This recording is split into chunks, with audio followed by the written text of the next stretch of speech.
lekko przed wschodem słońca. Niebo czerwonawe. Penetrujemy okoliczne skałki, klify. Patrzcie na to. Prawdopodobnie to najsłynniejsza dziura w tym terenie. Mieści w sobie ogromną komnatę. Najbardziej zdjęciowe miejsce w ogóle w tym rejonie. A my staramy się zobaczyć, co tu można zobaczyć w zasadzie. O, w środku jest woda, czyli chyba tam nie wejdziemy. Ale też tej wody nie ma za dużo. Dobra. Na wycieczce są dwa podejścia. Ostatnio. Albo dobrze się bawimy. O kurwa, słońce staje chyba. Albo dobrze się bawimy i śpimy długo, albo nie bawimy się za długo. I wtedy taką zaletą tego jest, że można rano pojechać gdzieś na wschód słońca, zobaczyć jakieś super miejsce. Raz, że bez turystów. Dwa, że to jest też przygoda. Praktycznie odkrywanie, bo po tym jedzie się za innymi ludźmi, to jest podążanie ścieżką, a rano jest to odkrywanie. No i kolejny spektakl. Tu ładny klifek, to ładny klifek, tam ładne miasteczko. Tu wszędzie ptaki, dlatego ubieram skrzydełka, żeby... O kurwa. Żeby w razie czego mogły mnie może ochronić. I jedziemy z koksem.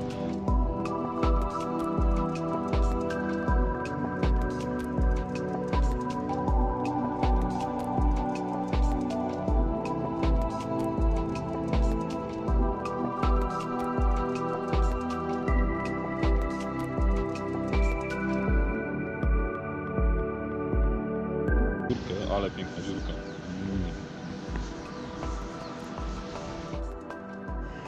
Ptaszek właśnie wleciał i fale tam w niej szumią. A z tej strony elegancko widać, jak wygląda ten teren, czyli łuczek, tam łuczek, łuczek, łuczek. W środku dziura z wnęką od góry. Światełko tam wpada, rozświetla, wszystko wygląda jak katedra. A dźwięki morza też się tam odbijają.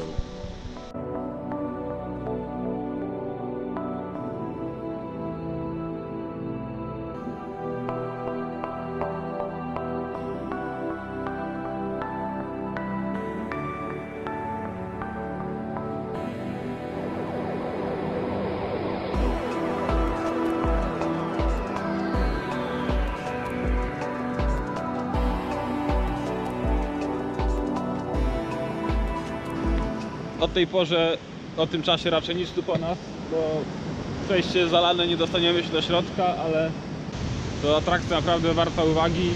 A tego typu atrakcje, czyli te wszystkie skalne łuki, ostre nabrzeża, klify powstały przez działanie potęgowanych sił wiatru, wody, słońca, nie wiem, soli pewnie w morzu i tak po prostu drążą, drążą, biją, biją, aż takie eleganckie rzeczy tu zaczęły pojawiać. Przyjrzałem się bardziej też budowie tych skałek. Tam bardzo strasznie dużo różnych części organicznych, jakichś muszelek powstapianych. Wygląda wszystko jak niezła zaprawa. Choć gdzieś czytałem, że to skały wapienne. No i tak elegancko pani natura kształtuje tutaj krajobraz. Nie nagrywaj mnie, Macie, debilem. Od rana penetrujemy dzisiaj już znowu linię brzegową, bo to najciekawsza i najbardziej widokowa z atrakcji tutejszych. A tutaj na przykład eleganckie czerwone skałki zarodowane. Podobne rzeczy widzieliśmy kiedyś w Bułgarii. Nazywało się to piramidowe miasto Stop. A tutaj w Portugalii podobne formacje, nieco mniejsze i nieco w innych kształtach, ale równie ładne. I ptaszki na horyzoncie, które krążą.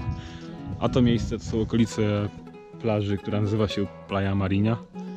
Jest ponoć jedną z najładniejszych plaż na wybrzeżu. Mnóstwo łuków, sterczących skałek ostrych, kolorowych. I to sprawia, że ta plaża jest uważana za jedną z najładniejszych. Gdy nie popatrzymy, to oko szybko zwalnia i obserwuje, co tam się tam dzieje.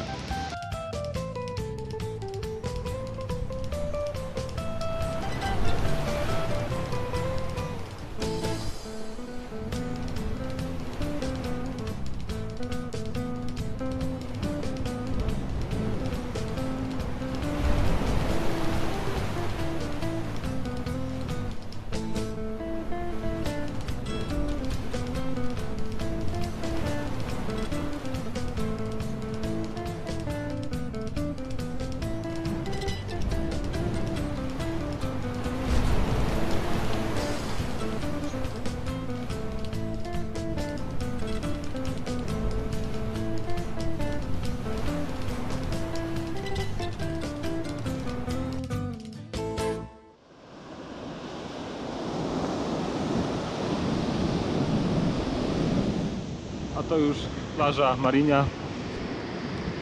Tam powoli woda odpływa coraz dalej, uwalniając w połacie piasku. Plaża została bardzo doceniona przez jakąś organizację i została włączona do 100 najładniejszych plaży na świecie. Poza tym jej aranżacja jest unikatowa, mimo nawet na tutaj te klify portugalskie. Takich jeszcze nie widziałem. I ponoć jest to też dobre miejsce do snorkelingu i oglądania rybek.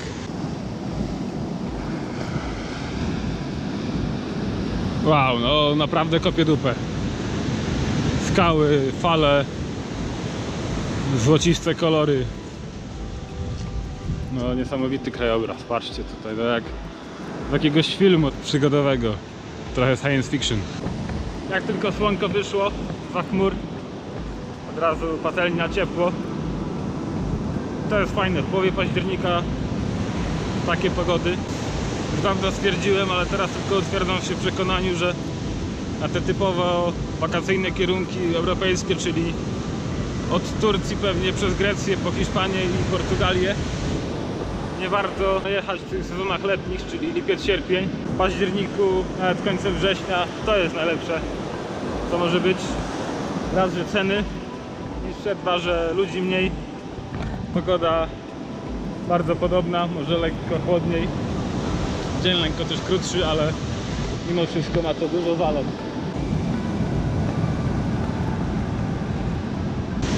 Myślę, że jeszcze tu wrócimy.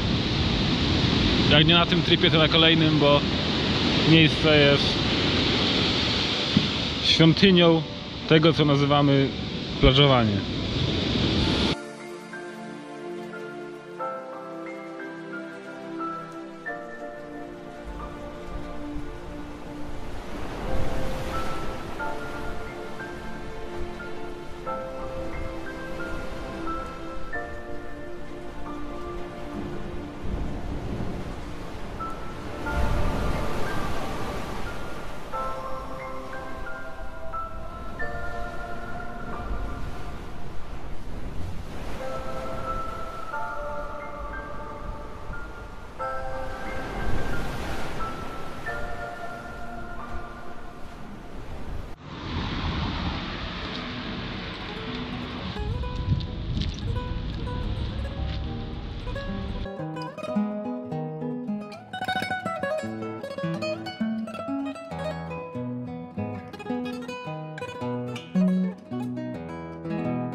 Przechadzamy się w miasteczku Silves. Jest to nieco dalej w głąb lądu położona miejscowość, miasteczko historyczne i takie też wygląda. Silves to już trochę inne krajobrazy niż te nadmorskie, to stare miasto, a ta katedra przed nami pochodzi z XIII wieku. Generalnie gdy Arabowie podbili ten teren, to tutaj założyli stolicę prowincji. To jest ich miasto, tu jest ich zamek i kulturowo też trochę tak wygląda w ich stylu.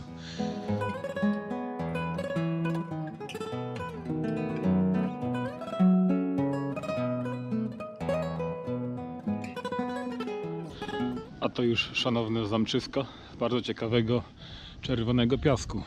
Zwracający uwagę z daleka na wzgórzu w czerwoną flagą Portugalii, która podkreśla, kto tu teraz rządzi. Zdobyliśmy zamczysko, skąd możemy podziwiać tereny naokoło. Na pierwszym planie katedra, wieżyczki, dachy domostw tutejszych, piękne dochóweczki, a dalej dolinka rozpościerająca się, jakaś rzeczka też tam płynie i nawet jeszcze dalej jakieś miasteczko. Ola wygląda jak księżniczka osadzona we wieży.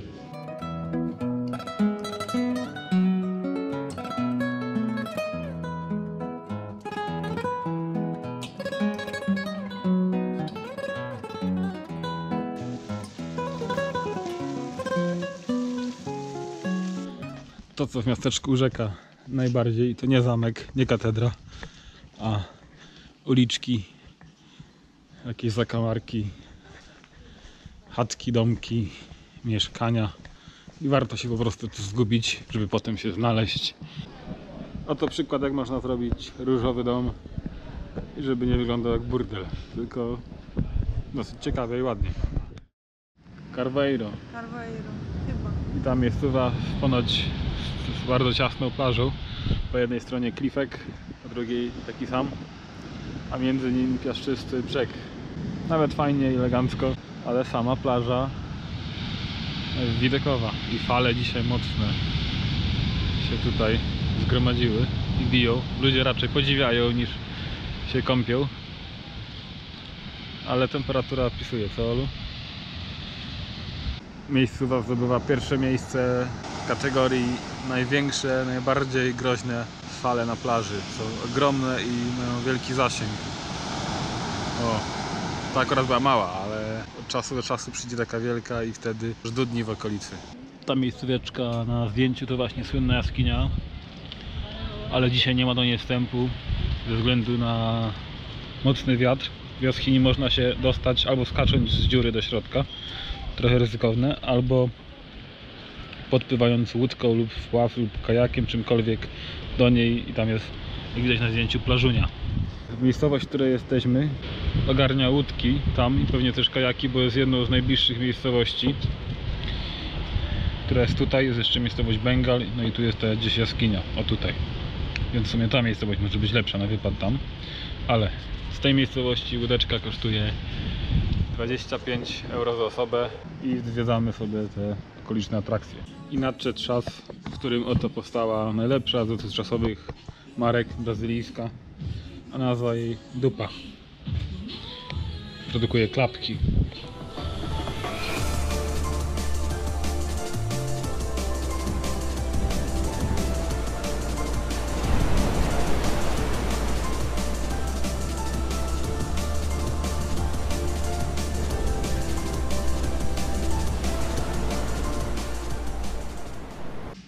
Będąc tutaj 3 dni, wynajęliśmy sobie apartamencik. To, co mamy tutaj, to jest to mieszkanie w zasadzie, które jest jednym z takich bloków, których tu naokoło mnóstwo. Mieszkanie ma tarasik z wejściem do sypialni, wejściem do kuchni, salonu. Jest strasznie dużo miejsca. Jest też wszystko to, co potrzeba do przeżycia, czyli naczynia, pralka, jakaś mikrofala, czajnik, riki-tiki, normalnie wyposażone mieszkanie. Poza tym oczywiście łazieneczka i sypialnia, dosyć elegancka. Jesteśmy bardzo zadowoleni. Cena to 84 euro za te 3 doby. To była dobra oferta. Z reguły w tej cenie można znaleźć tutaj w tym okresie pokój w hotelu, ale czasami zdarzy się uliczone śniadanie, często w formie bufetu. Więc tak właśnie w naszym przypadku prezentują się ceny tutaj w połowie października.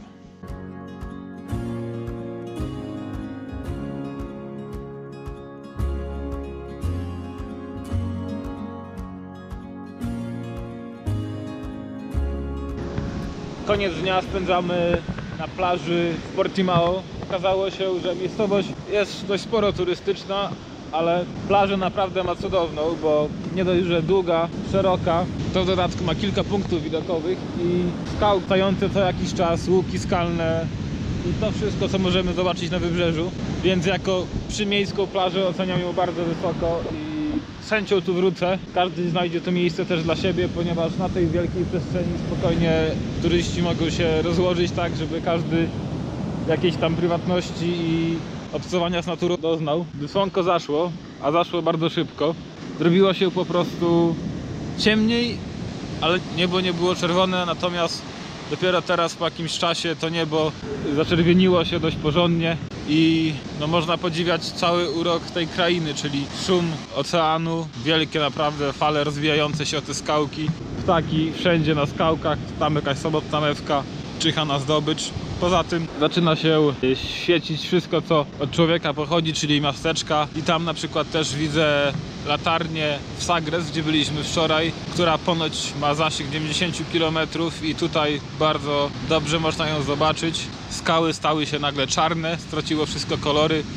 Magicznie się to podziwia przy Sagresie i innych specyfikach. Siedzimy tutaj i delektujemy się tym, co zostało na wieczór. Istny wypoczynek.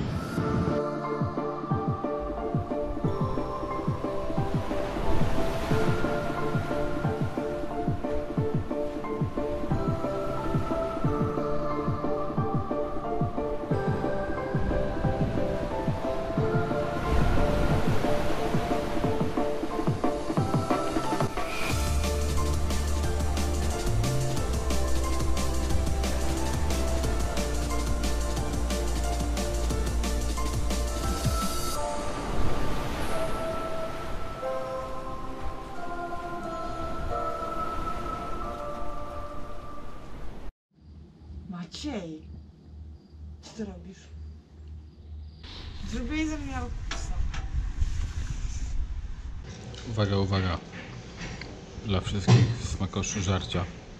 Tych, którzy chcą się mocno najeść innych rzeczy w dobrej cenie, to w Portugalii naprawdę królują bufety, czyli opcje, w których możesz zjeść ile tylko chcesz, ile po prostu siebie wetkniesz za określoną jedną cenę. My na przykład ruszyliśmy na podwój jakiegoś tam dań kuchni japońskiej. Cena to około 13 euro, czyli w zasadzie ceny jednego pojedynczego obiadku gdzieś w knajpie, a tutaj jemy ile chcemy i to naprawdę rzeczy, których na co dzień nie mamy. Jest coś w Portugalii bardzo fajnego, gdzie na przykład żywimy się, pijemy kawkę, jemy śniadania i kupujemy. Mianowicie market Pingo Doce, odpowiednik Biedronki Polskiej, ta sama firma nawet chyba zarządza tym i tym. Wszystko wygląda bardzo podobnie, ceny mają tą samą czcionkę. Ale co zauważyłem, to te markety tutaj są jakby radośniejsze, więcej jest kolorów, jakoś tak ładniej w ogóle w nich, lepiej wystrojone. I prawie każdy ma fajny taki bistro bar obok, gdzie możemy sobie jakiś mały posiłek w bardzo niskiej cenie zjeść. A ta ciekawa miejscowa, ładnie wyrzeźbiona w skale, nazywa się Algar Seco. Było to super miejsce do zwiedzenia, będzie dzisiejsza pogoda. Woda tutaj dostaje się z morza, wyrzeźbiła sobie takie korytko, którym wpływa. A wiatr i inne czynniki też porozsuwały te skały. I to miejsce wygląda drastycznie z tego względu. Tam to jest takie gardło zabójców. A zobaczcie, z czego są właśnie zrobione te skałki. Widzę tutaj fragmenty muszli, jakieś inne pozostałości wszystkich żyjątek wodnych. No i oczywiście piasek. Coś, co je wszystko spaja, klei. No to wszystko zostało wyrzeźbione przez wodę, wiatr, różne czynniki.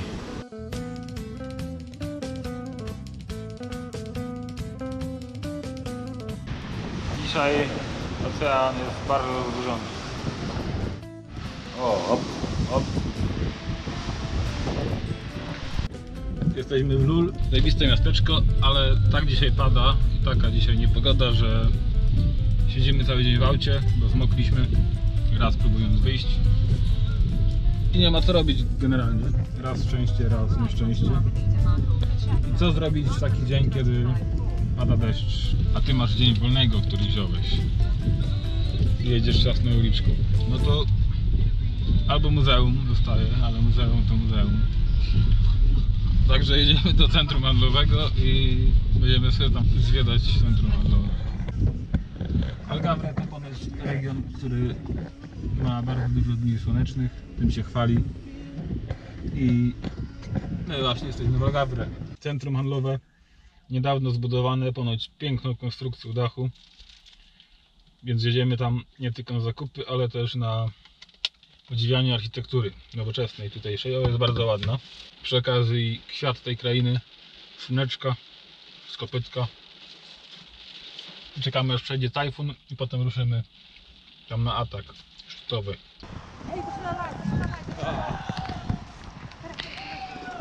Było okno pogodowe, ale właśnie się kończy.